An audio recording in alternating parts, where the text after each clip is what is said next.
शिल्पा की आदतें ठीक नहीं थी। वो ना बोलने से पहले कुछ सोचती और ना ही कुछ करने में। उसकी इस आदत से सभी परेशान रहते। बहन, घर पर मेहमान आए हैं और शक्कर खत्म है, थोड़ी शक्कर दे दो, मैं बाजार जाऊंगी तो ले आऊंगी। अरे शिखा बहन, तुम तो माफी करे, जब देखो तुम्हारे घर में कुछ न कुछ खत्म ही रहता है। अरे शिल्पा, चिल्ला क्यों रही हो? कहा ना घर में मेहमान बैठे हैं, सुन लेंगे। सुन लेंगे तो सुन ले, तुम लोगों की मांगने वाली आदत तो बंद होगी। अच्छा शिल्पा, ना दो शक्कर, लेकिन बात तो अच्छे से करो। एक कटोरी शक्कर के लिए तुमने मेरी बड़ी बेइज्जती कर दी। शिल्पा बड़बड़ाते अंदर चली जाती है तो शिखा भी घर चली जाती है। माँ, क्या हुआ? अरे कुछ नहीं बेटा, पता नहीं कहां कहां से ऐसे पड़ोसी आ जाते हैं, जब देखो तब कुछ न कुछ मांगने के लिए घंटी बजाते हैं। अब घंटी बजे तो दरवाजा ना खोलना। पता नहीं माँ की ये आदत कैसे बदलेगी, किसी को कुछ भी बोल देती है, बोलने से पहले सोचती भी नहीं। शिल्पा की ये आदत दिन ब दिन बढ़ती ही जा रही थी। एक दिन शिल्पा के दरवाजे सब्जी वाला आया। सुनो भैया, मुझे ये भिंडी, टिंडे, लौकी और आलू के साथ 1 किलो प्याज दे दो। जी बहन जी। वो एक एक कर सारा सामान पैक कर देता है। कितने पैसे दूं? 220 रुपए पूरे।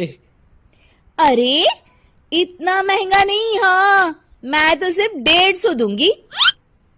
नहीं, पैसे तो पूरे लूंगा, नहीं तो सब्जी वापस कर दो। ऐसे कैसे वापस कर दूंगी? मैं तो एक भी सब्जी वापस नहीं करूंगी।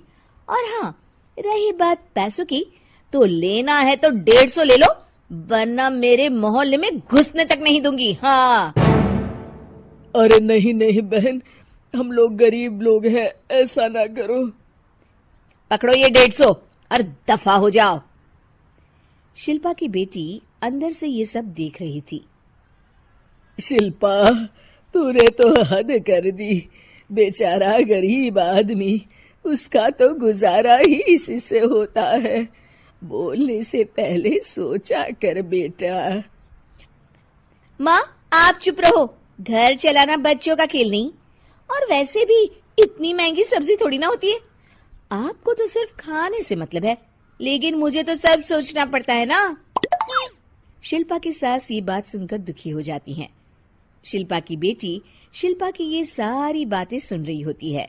शिल्पा की बेटी एक दिन माँ से कहती है, माँ, ओ माँ, जरा यहाँ तो आना।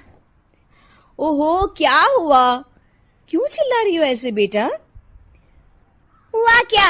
ये देखिए मेरी स्कूल की ड्रेस कितनी गंदी हो गई है, इसे कौन धोएगा? लेकिन ये तो साफ है बेटा, मैंने अपने हाथ से खुद साफ किया है।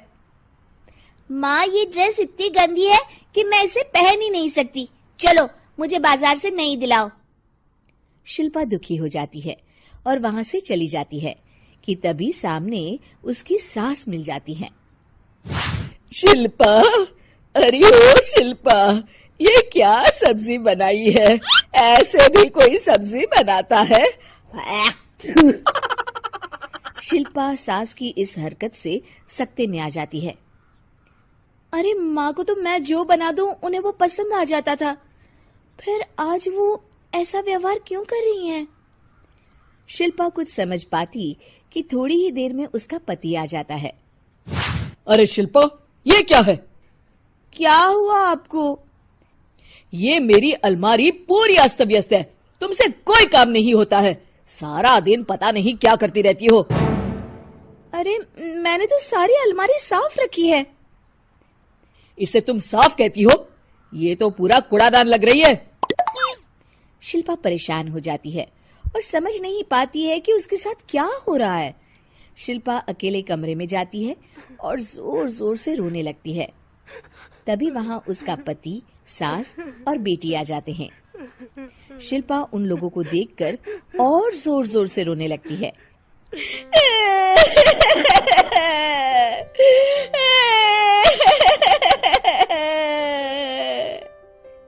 कि तभी उसकी सास उससे कहती है, क्या हुआ?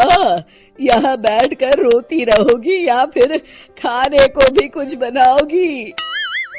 माँ, पहले आप बताएं, आप लोगों को क्या हुआ है जो मुझसे ऐसा व्यवहार कर रहे हैं? वही हुआ है जो तुम्हें रोज होता है। मैं समझी नहीं। माँ, आज घर वालों ने आपसे बुरा व्यवहार किया तो आपको कितना बुरा लगा ना? हाँ, मुझे बहुत बुरा लगा। मुझे अच्छा नहीं लगता कोई मुझसे इस तरह से बात करे। सही कहा शिल्पा, जो चीज तुम्हें खुद के लिए अच्छी नहीं लगती वो तुम्हें दूसरों के साथ भी तो नहीं करनी चाहिए। बेटा, हम तुम्हारे अपने हैं, फिर भी तुम्हें अपनों की बात का बुरा लगा। लेकिन सोचो, जिन बाहर के लोगों से तुम ऐसा व्यवहार करती हो उन्हें कैसा लगता होगा। हाँ माँ, आप सच कह रही हैं। मैं आप लोगों से माफी मांगती हूँ। मुझे कड़वा नहीं बोलना चाहिए। मैं समझ गई, मैं आपकी हूँ इसलिए आप लोगों ने मुझे सुधरने का वक्त दिया और मेरा साथ दिया। लेकिन जिन बाहर के लोगों से मैं बुरा व्यवहार करती आई, वो लोग मेरे कड़वे बोल से कितने दुखी होते होंगे। मैं वादा करती हूँ, आज से ऐसा व्यवहार किसी के साथ नहीं करूंगी। सीख, हमें दूसरों के साथ वैसा ही व्यवहार करना चाहिए जो हम खुद के लिए अपेक्षा करते हैं।